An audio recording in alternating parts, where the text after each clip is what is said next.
ఒకరోజు రాత్రి 11 గంటల సమయంలో నిర్మానుష్యమైన సిటీ రోడ్డుపై ఒక రోల్స్ రాయిస్ కారు భయంకరమైన వేగంతో దూసుకుపోతుంది.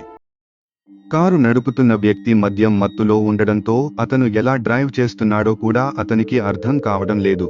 అకస్మాత్తుగా ఎదురునుంచి వస్తున్న ఒక వాహనం కనిపించడంతో దాన్ని తప్పించేందుకు కారు స్టీరింగ్ను ఒక్కసారిగా తిప్పుతాడు. కానీ అదుపు తప్పిన కారు రోడ్డుకి పక్కనే ఉన్న ఒక పెద్ద చెట్టును బలంగా ఢీకొని ఆగిపోతుంది. కొన్ని క్షణాల నిశ్శబ్దం తర్వాత చీకటిలో నుంచి కత్తులు పట్టుకున్న కొందరు రౌడీలు పరిగెత్తుకుంటూ వచ్చి కార్ డోర్ను బలవంతంగా తెరిచి లోపల ఉన్న వ్యక్తిని బయటకు లాగుతారు. అతను మత్తులో ఉండడంతో ప్రతిఘటించలేకపోతాడు.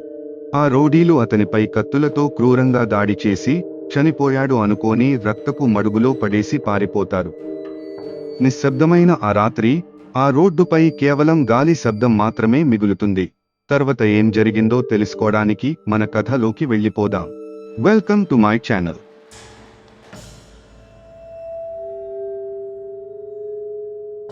ఒక అందమైన ఆధునిక నగరంలో ఉన్న ఒక ఫేమస్ అపార్ట్మెంట్స్లోని 2 BHK ఫ్లాట్లో భైరవ తన కుటుంబంతో కలిసి చాలా సంతోషంగా ప్రశాంతంగా జీవిస్తూ ఉండేవాడు.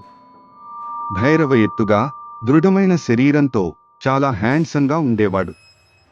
అతని భార్య స్వాతి ఎంతో అందంగా శాంత స్వభావం కలిగిన మహిళ.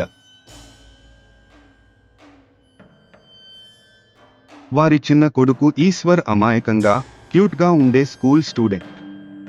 భైరవ మరియు స్వాతి ఇద్దరూ ఒకే IT కంపెనీలో పనిచేస్తారు. బయట నుంచి చూసే వారికి వారు ఒక పర్ఫెక్ట్ ఫ్యామిలీలా కనిపించేవారు. ప్రతిరోజు ఉదయం స్వాతి ముందుగా లేచి కిచెన్లో కాఫీ తయారు చేసి భైరవను మెల్లగా నిద్రలేపుతుంది. తర్వాత ఈశ్వర్ను లేపి స్నానం చేయించి స్కూల్ యూనిఫామ్ వేసి టిఫిన్ బాక్స్ రెడీ చేస్తుంది. కొద్దిసేపటికే ముగ్గురు రెడీ అయి తమ కారులో బయలుదేరుతారు. ముందుగా ఈశ్వర్ను స్కూల్ వద్ద దింపి ఆ తర్వాత ఇద్దరూ ఆఫీస్కు వెళ్తారు. సాయంత్రం ఇంటికి వచ్చిన తర్వాత భైరవ ఈశ్వర్కు హోంవర్క్లో సహాయం చేస్తూ తన ఆఫీస్ పనులు కూడా చూసుకుంటాడు. స్వాతి మీన్ వైల్ కిచెన్లో డిన్నర్ తయారు చేస్తుంది. రాత్రి 9 గంటలకు ముగ్గురు కలిసి డిన్నర్ చేసి రోజు అలసటతో నిద్రలోకి జారిపోతారు. ఇదే వారి ప్రతిరోజు జీవితం, సాదాసీదా కానీ ఎంతో సంతోషకరం. భైరవ ఒక అనాథ. అందుకే స్వాతి కుటుంబానికి అతను ఇష్టం లేదు. కానీ ఒకే ఆఫీస్లో పనిచేస్తూ అతని మంచితనం, అమాయకత్వం చూసి స్వాతి అతనిపై ప్రేమ పెంచుకుంది. కుటుంబానికి వ్యతిరేకంగా ఇద్దరూ పెళ్లి చేసుకున్నారు. ఒక రోజు సాయంత్రం స్వాతి ఫోన్ మోగింది.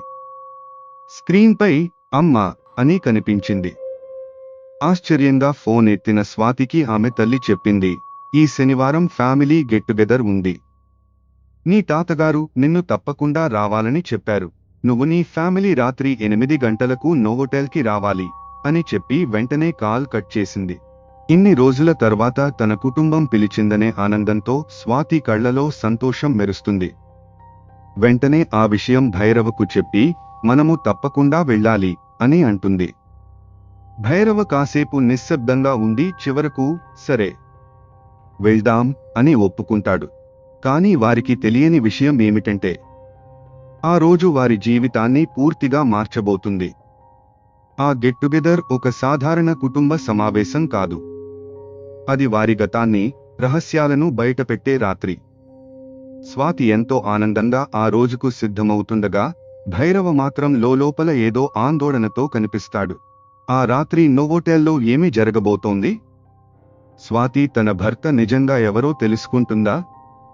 ప్రపంచంలోనే అత్యంత ప్రమాదకరమైన రాక్షసుడు తనతో కలిసి జీవిస్తున్నాడని ఆమె గ్రహిస్తుందా?